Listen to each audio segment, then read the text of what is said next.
साध्वी एक आश्रम और सवालों के घेरे का ऐसा जाल जो हर दिन उलझता जा रहा है। हालांकि पुलिस इस मामले में सच सामने लाने की जल्द तैयारी में है। नमस्कार, आपके साथ हूं मैं लखवीर सिंह शेखावत और लेट्स डिकोड के आज के इस एपिसोड में हम बात करेंगे साध्वी प्रेम बाईसा उर्फ मरुधरा की मॉडर्न मीरा, जिनकी साधना से समाधि तक का सफर सबसे बड़ा रहस्य बन गया है। पुलिस कह रही है इस मामले में जांच जारी है। एफएसएल की टीम तमाम उन 35 सैंपल्स के परीक्षण में जुटी हुई है, तो वहीं परिवार को लगता है कि साध्वी की मौत के पीछे कोई सुनियोजित साजिश है। तो वहीं उनके तमाम अनुयायी साध्वी को न्याय दिलाने की उम्मीद में जुटे हुए हैं। इन सब के बीच इस पूरे घटनाक्रम की मिस्ट्री को समझने के लिए हमें परत दर परत डिकोड करना होगा।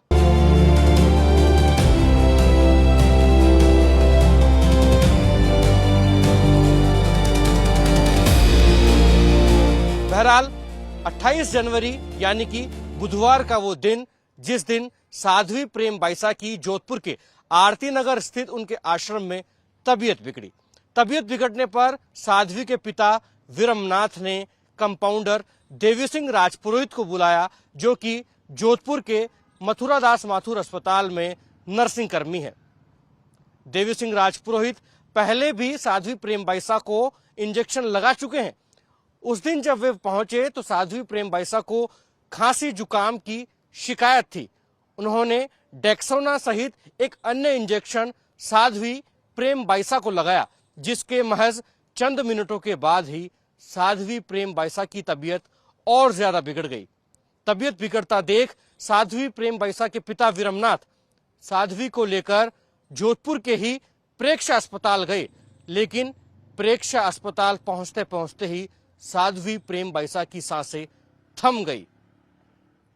जब विरमनाथ रास्ते में थे तो उसी दौरान देवी सिंह राजपुरोहित को फोन किया गया कि आखिर आपने कैसा इंजेक्शन लगाया है जिसकी वजह से साध्वी की तबीयत और ज्यादा बिगड़ गई है। हालांकि देवी सिंह राजपुरोहित का कहना है कि उन्होंने वही इंजेक्शन लगाए जो कि प्रिस्क्रिप्शन में लिखे हुए थे, लेकिन प्रेक्षा अस्पताल के डॉक्टर जैन का कहना है कि पिछले 3-4 महीने में उन्होंने साध्वी प्रेम बाईसा को कोई ट्रीटमेंट भी नहीं दिया और उन्होंने किसी भी तरह का कोई प्रिस्क्रिप्शन इंजेक्शन का लिखकर नहीं दिया था। ऐसे में सबसे बड़ा सवाल ये खड़ा होता है कि देवी सिंह राजपुरोहित, जो कि पूर्व में भी साध्वी प्रेम बाईसा को इंजेक्शन लगा चुके हैं, उन्होंने किस डॉक्टर के प्रिस्क्रिप्शन के आधार पर उन्हें इंजेक्शन लगाया। इन सबके बीच सबसे बड़ा सवालों के घेरे में अगर कोई है तो वो है साध्वी प्रेम बाईसा के पिता विरमनाथ। विरमनाथ को इसलिए भी शक की निगाहों से उनके तमाम अनुयायी देख रहे हैं क्योंकि साध्वी की जब मौत हुई प्रेक्षा अस्पताल में तो साध्वी प्रेम बाईसा की पार्थिव देह को विरमनाथ जोधपुर के आरती नगर स्थित आश्रम में ले जाने की जिद करने लगे। पोस्टमार्टम करवाने से भी उस दौरान मना कर दिया। हालांकि विरमनाथ का तर्क यह है कि वो नहीं चाहते थे कि साध्वी की मौत के बाद उनका शरीर सीधे पोस्टमार्टम के लिए जाए, जबकि उनकी इच्छा थी कि साध्वी का जो पार्थिव देह है वो पहले आश्रम में लेकर जाया जाए, तमाम साधु संतों की मौजूदगी में ही पोस्टमार्टम हो। लेकिन उनके इस रवैये से तमाम जो अनुयायी थे साध्वी प्रेम बाईसा के, उनमें काफी रोष पैदा हो गया और साध्वी प्रेम बाईसा के पिता विरमनाथ को भी शक की निगाहों से देखा गया।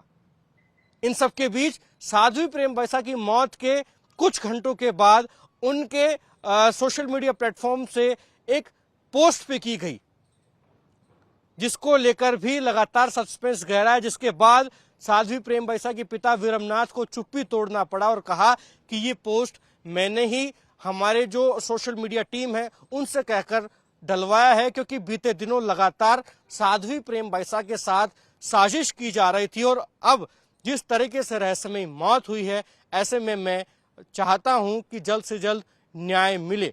साध्वी की पोस्ट को देखकर लग रहा था कि आखिर वो एक सुसाइड नोट है या फिर साध्वी ने ही पोस्ट किया है, लेकिन बाद में खुद विरमनाथ ने इस बात की पुष्टि की कि वो पोस्ट उन्होंने ही करवाई थी, क्योंकि जिस प्रकार से बीते दिनों लगातार साध्वी को टारगेट किया जा रहा था, ऐसे में ये लग रहा है कि साध्वी की जिस प्रकार से अननेचुरल डेथ हुई है वो एक साजिश है। इन सब के बीच दूसरा डाउट अगर किसी पर जाता है तो वो है सेवादार सुरेश, जो कि साध्वी प्रेम बाइसा के रिश्ते में भाई लगते हैं। उस दौरान जो साध्वी प्रेम बाइसा का आखिरी समय में जो लोग आश्रम में मौजूद थे उनमें सेवादार सुरेश भी शामिल है। सेवादार सुरेश से भी एसआईटी ने पूछताछ की है, उनसे भी तमाम सवालों के जवाब तलाशे गए हैं कि आखिर उस दौरान क्या कुछ घटनाक्रम हुआ था और सुरेश क्या कर रहा था। सुरेश से पूछताछ इसलिए भी की जा रही है क्योंकि साध्वी प्रेम बाइसा ने अंतिम समय में जो भोजन किया वो सुरेश ने ही बनाया। सुरेश पर शक जाने की सबसे बड़ी वजह यह भी है कि सुरेश मीडिया से बचता भी नजर आया, क्योंकि हम भी जब परेऊ यानी कि साध्वी प्रेम बाइसा के पैतृक गांव पहुंचे थे उनके समाधि पूजन में, तो सुरेश हमें देखकर छिप गया और जब हमने उससे बात करने की, उसका इंटरव्यू करने की कोशिश की तो वो परेऊ गांव से नदारद था। हालांकि उसके बाद हमने सुरेश के पिता यानी कि अनंदाराम साईं से बातचीत की और उनको बताया कि सुरेश का जो बयान है वो इस पूरे घटनाक्रम में काफी अहम है और अगर वो छुपता रहेगा तो संदेह के घेरे में आ सकता है। इन सब के बीच सुरेश से एसआईटी लगातार पूछताछ कर रही है और भविष्य में भी बुलाएगी, क्योंकि अंतिम समय में जो जो लोग मौजूद थे उनके बयान काफी मायने रखते हैं। क्योंकि अगर ये अननेचुरल डेथ है, क्योंकि जिस तरीके से पोस्टमार्टम रिपोर्ट करवाई गई उसमें यह सामने नहीं आया कि मौत का असल कारण क्या था, क्योंकि साध्वी प्रेम बाइसा कोई सीरियस बीमार भी नहीं थी, उन्होंने आत्महत्या नहीं की, इस प्रकार के प्रमाण भी अब तक सामने नहीं आए। ऐसे में सभी का शक इस बात पर है और सभी की निगाहें इस बात पर है कि उन कारणों का खुलासा हो कि आखिर साध्वी प्रेम बाइसा की असमय मौत कैसे हुई। क्योंकि इसीलिए पुलिस ने इस इन्वेस्टिगेशन को आगे बढ़ाते हुए एसआईटी का गठन भी किया है। एसआईटी की चीफ एसीपी छवि शर्मा को बनाया गया है, जो कि जोधपुर के वेस्ट जोन की एसीपी हैं और उन्हीं के नेतृत्व में तमाम जो टीम है वो लगातार इन्वेस्टिगेशन भी कर रही है, जिसमें टेक्निकल एक्सपर्ट्स के साथ साइबर एक्सपर्ट्स भी शामिल हैं, जो कि हर एंगल से तमाम बारीकियों को ध्यान में रखते हुए इस पूरे मामले की परत दर परत इन्वेस्टिगेशन कर रहे हैं, ताकि उस बात का खुलासा हो सके कि आखिर साध्वी प्रेम बाइसा की मौत हत्या है, आत्महत्या है या फिर सुनियोजित साजिश।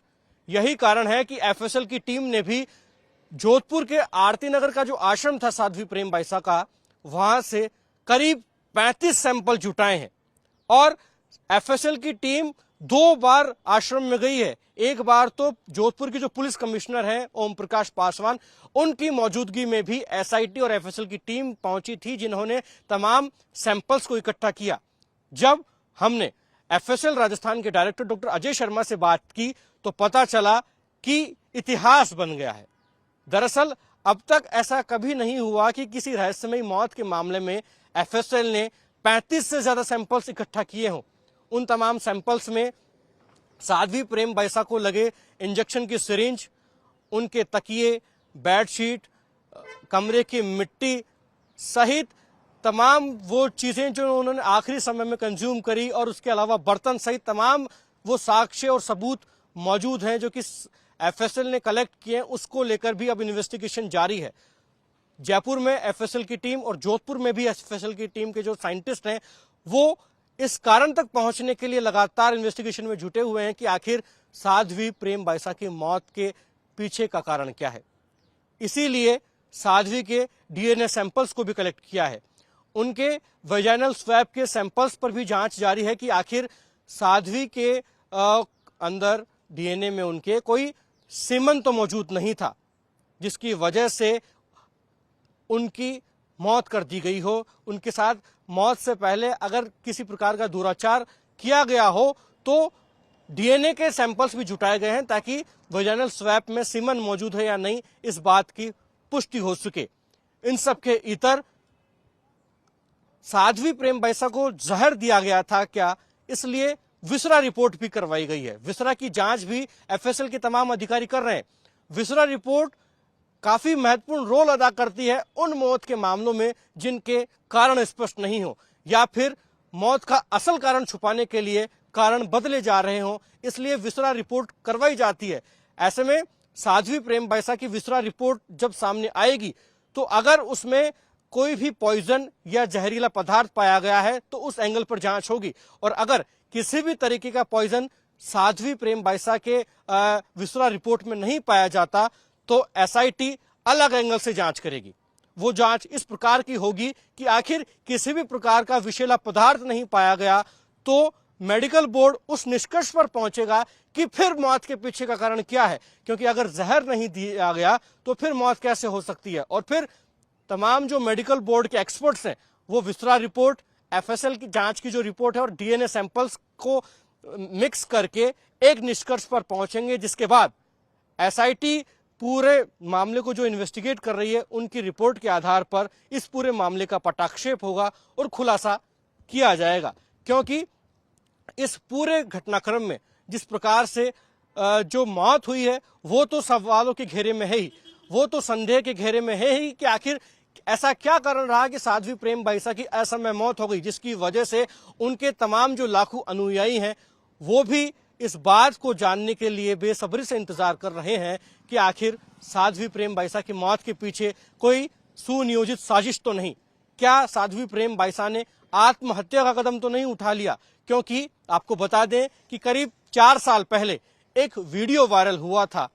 हालांकि वो वीडियो एक सीसीटीवी फुटेज थी जो कि उन्हीं के पूर्व में सहयोगी रहे लोगों ने रिलीज कर दिया था। हालांकि उस वीडियो को लेकर साध्वी प्रेम बैसा ने शंकराचार्य को अग्नि परीक्षा देने तक का दावा भी किया था।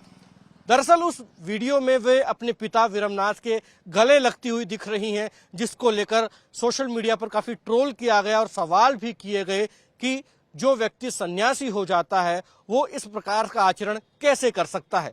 हालांकि इस पर भी विरमनाथ की सफाई यह है कि साध्वी उस समय अवसाद में थी और जब वो उनसे मिली, यानी कि अपने पिता से मिली, तो भावुकता में उन्होंने उनको गले लगा लिया, जिसमें किसी को भी कोई सवाल खड़ा नहीं करना चाहिए, क्योंकि वो सामान्य आचरण है। जब भी कोई बेटी जिसने माँ का दुलार नहीं पाया हो वो अपने पिता से मिलती है तो सहजता के तौर पर वो गले लग सकती है। लेकिन सोशल मीडिया पर काफी ट्रोल किया गया, जिसको लेकर साध्वी प्रेम बैसा वाकई में अवसाद में थी और चिंतित भी थी। हालांकि उन्होंने शंकराचार्य को पत्र लिखकर अग्नि परीक्षा देने तक की बात कही थी। हालांकि वो वीडियो कुछ महीने पहले भी वायरल किया गया और उस वीडियो पर सवाल भी खड़े किए जा रहे थे। लेकिन इन सब के बीच पुलिस हर उस एंगल पर पहुंचने का प्रयास कर रही है कि अगर इस पूरे प्रकरण में किसी भी तह तक पहुंचा जाए ताकि साध्वी की मौत का कारणों का खुलासा हो। साध्वी के अगर पूर्व में किसी से संबंध रहे हैं, किसी से भी जानकारियां रही हैं, उन तमाम लोगों को भी खंगाला जा रहा है। और इस पूरे प्रकरण में सबसे महत्वपूर्ण रोल अगर किसी चीज का होगा तो साध्वी और विरमनाथ और सेवादार के मोबाइल का भी होगा, जो कि अभी तक एफएसएल के पास जांच के लिए नहीं पहुंचे हैं। वो म्यूचुअल कंसेंट के साथ किसी न्यूट्रल व्यक्ति के पास एसआईटी ने रखवाए हैं, क्योंकि जब भी किसी व्यक्ति की मौत हो जाती है तो उसके फोन की तलाश उसके गार्डियन की सलाह के साथ ही और उनकी मौजूदगी में ही की जा सकती है। ऐसे में फोन अब तक नहीं खोले गए हैं।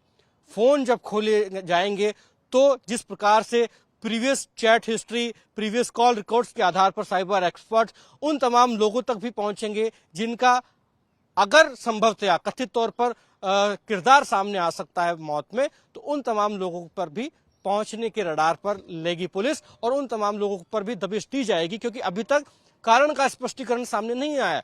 तो वहीं महत्वपूर्ण तौर पर जो विरमनाथ हैं, साध्वी प्रेम बैसा के पिता, उनको लेकर एक थ्योरी और भी है।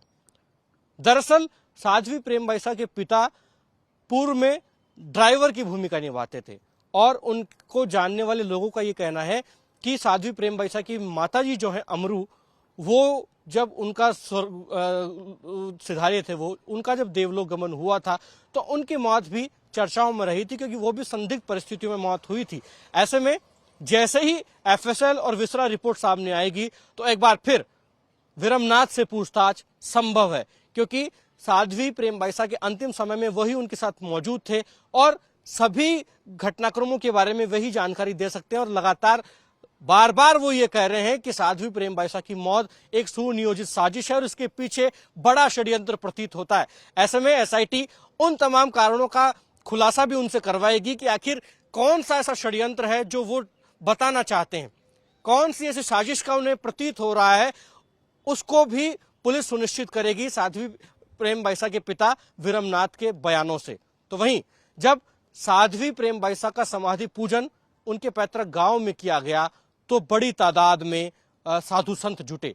उनका भी साफ तौर पर कहना था कि जिस प्रकार से एसआईटी और एफएसएल जांच कर रही है उन पर उन्हें पूरा विश्वास है और जल्द ही इस पूरे मामले का पटाक्षेप होगा। और उसी दिन साध्वी प्रेमबाईसा के पिता विरमनाथ का संकल्प भी तोड़वाया गया था। दरअसल जब प्रेमबाईसा की मौत हुई तो विरमनाथ ने एक संकल्प ले लिया था। वो संकल्प ये था कि जब तक साध्वी प्रेमबाईसा को न्याय नहीं मिल जाता वे अन्न ग्रहण नहीं करेंगे। और उन्होंने ये दावा भी किया था कि मेडिकल जांच करवा ली जाए। उन्होंने 5 दिन से अन्न ग्रहण नहीं किया। लेकिन जो भी संत बिरादरी परेऊ पहुंची थी उन्होंने साध्वी प्रेमबाईसा के पिता विरमनाथ को 2 टूक कहा कि न्याय बिल्कुल मिलेगा, हमें पूरा विश्वास और उम्मीद है तमाम उन एजेंसीज पर जो इस पूरे मामले में जांच कर रही है। ऐसे में अगर न्याय दिलवाने के बाद पर आप संकल्प ले रहे हैं तो ये संकल्प नहीं, हठ प्रतीत होता है। ऐसे में तुरंत आप अपना संकल्प तोड़िए। जिसके बाद साध्वी प्रेमबाईसा के पिता विरमनाथ को दूध पिलाकर उनका संकल्प तुड़वाया गया और साध्वी प्रेमबाईसा के पिता विरमनाथ ने क्षमा भी मांगी थी प्रेमबाईसा से कि उन्होंने जो संकल्प लिया था वो संतों के आगे झुककर उन्हें तोड़ना पड़ रहा है, लेकिन उन्हें विश्वास है कि जल्द प्रेमबाईसा को न्याय मिलेगा। बहरहाल इस पूरे मामले में अब एसआईटी और एफएसएल अलग अलग स्तर पर जांच कर रही है। सभी की निगाहें अब विसरा और एफएसएल रिपोर्ट पर है कि आखिर उसमें क्या आता है, क्योंकि सभी जानना चाहते हैं कि असमय हुई साध्वी प्रेमबाईसा की मौत के पीछे क्या कारण है। क्या साध्वी प्रेमबाईसा की मौत एक हत्या है, एक सुनियोजित साजिश है, आत्महत्या है या अननेचुरल डेथ, जिसके कारणों का खुलासा तमाम अनुयायी बेसब्री से होने का इंतजार कर रहे हैं। लेट्स डिकोड के इस एपिसोड में आज के लिए इतना ही। लेकिन साध्वी प्रेमबाईसा की डेथ मिस्ट्री के पीछे राज क्या है, इसको लेकर अगली स्टोरी के साथ हम फिर से आपके साथ रूबरू होंगे। तब तक के लिए धन्यवाद, नमस्कार।